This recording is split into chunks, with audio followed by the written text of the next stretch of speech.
Hello everyone, welcome to my YouTube channel study with Sujita. तो अभी हम आ रहे हैं कॉलेज से। आज हमारा एग्ज़ाम था एएचएन का।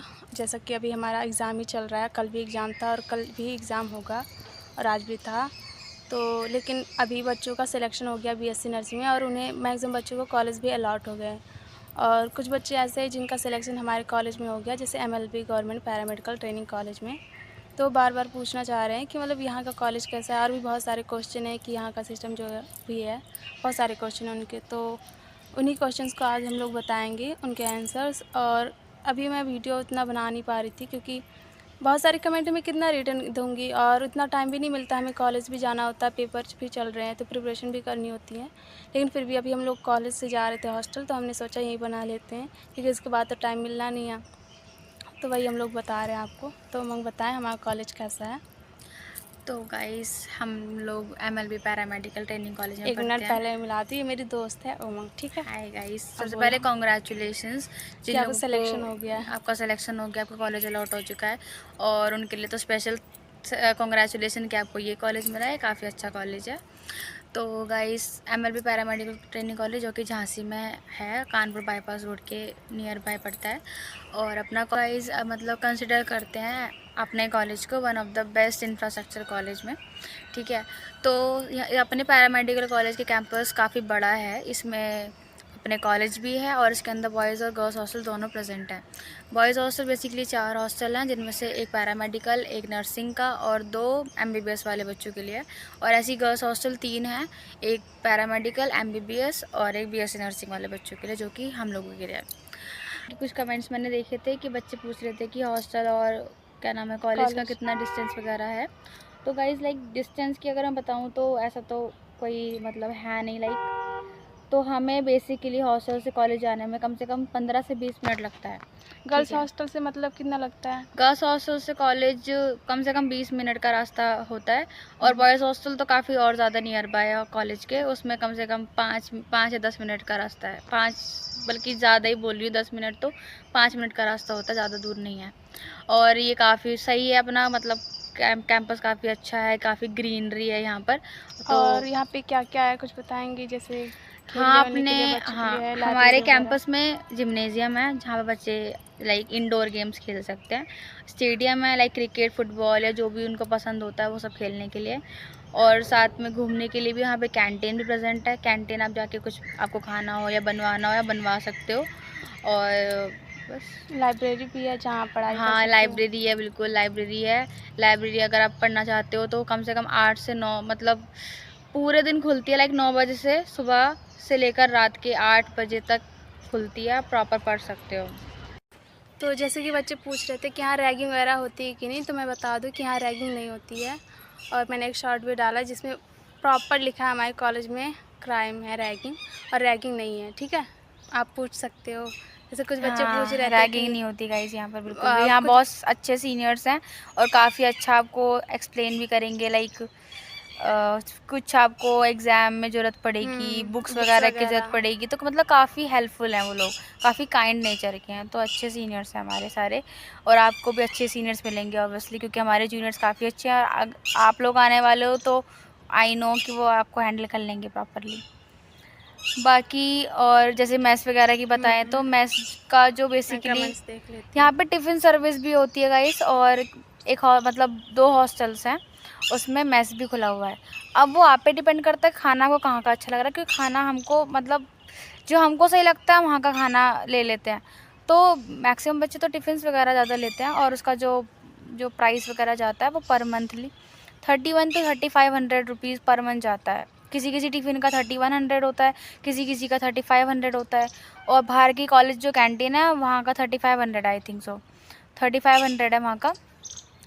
आपको मतलब अगर अपनी आपको पसंद से ले अपने सकते हो। पसंद से ले सकते हो। क्यों, बस कैंटीन का ये है कि वहाँ पर गरम गरम रोटी बनकर निकलती हैं और जो हमारा टिफ़िन में आता है वो पैक होकर आता है प्रॉपर। वो पर खाना वो भी गर्म होता है, काफ़ी अच्छा होता है वो भी। तो वो आप पर्सनली आप देख सकते हो, आप यहाँ पर आओगे तो आप खुद उस चीज़ को पता लगा सकते हो। और कुछ बच्चे ये भी पूछ रहे थे कि अगर वो 28-29 को आते हैं तो उन्हें क्या मतलब कॉलेज विजिट करना ज़रूरी है अगर आपको कोई कॉलेज मिला है तो? बिल्कुल, आपको कॉलेज विज़िट करना पड़ेगा क्योंकि आपको सारे डॉक्यूमेंटेशन वगैरह यहाँ पर वेरिफिकेशन होगा आपका प्रॉपर, और आपका यहाँ पे एडमिशन होगा एक तरीके से। क्योंकि क्लासेस आपकी 1 अगस्त से स्टार्टेड हैं गाइस, तो आपको एक बार 1 जुलाई से पहले या फिर 1 जुलाई तक आपको यहाँ पर आना पड़ेगा, विज़िट करना पड़ेगा, अपनी डॉक्यूमेंटेशन को वेरीफाई करवाना पड़ेगा।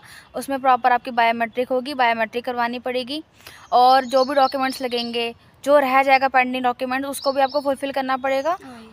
तो जैसे कि उमंग ने बताया कि आपको विजिट करना ज़रूरी है, आपको कोई भी कॉलेज मिला, और ये भी ज़रूरी है कि अगर आपको जो कॉलेज आप नहीं चाहते और वो आपको मिल गया है, और कुछ बच्चे कन्फ्यूज है कि उस कॉलेज को वो नहीं चाहते लेना, बट सेकेंड राउंड में फिलिंग करने के लिए उन्हें कॉलेज ज्वाइन करना पड़ेगा, क्योंकि अपग्रेड में डाल देना, पहले जो कॉलेज अलॉट हुआ है उससे आपको एडमिशन वहाँ पे प्रोसेस कराना ही होगा, नहीं तो आप जो सेकंड राउंड आएगा उसमें आप फिलअप नहीं कर पाओगे। तो आपको जो भी कॉलेज मिला है, जैसा भी है, आप एडमिशन करा लो वहाँ पे, फिर अपग्रेड में डाल देना और सेकंड राउंड में फिर से कॉलेज फिलिंग कर देना, क्योंकि आपकी जो फीस होगी फिर उस कॉलेज में ट्रांसफ़र हो जाएगी गाइस। तो फीस की टेंशन मत लो, अगर फीस भी आपके जमा हो रही है, एडमिशन करवा रहे हो, तो अगर आपको सेकंड काउंसलिंग में दूसरा कॉलेज मिल रहा है अच्छा आपको जो चाहिए, तो आपकी फ़ीस उसमें वहाँ पर ट्रांसफ़र हो जाएगी, वहाँ से फिर पहले वाले कॉलेज से आपका एडमिशन कैंसिल हो जाएगा।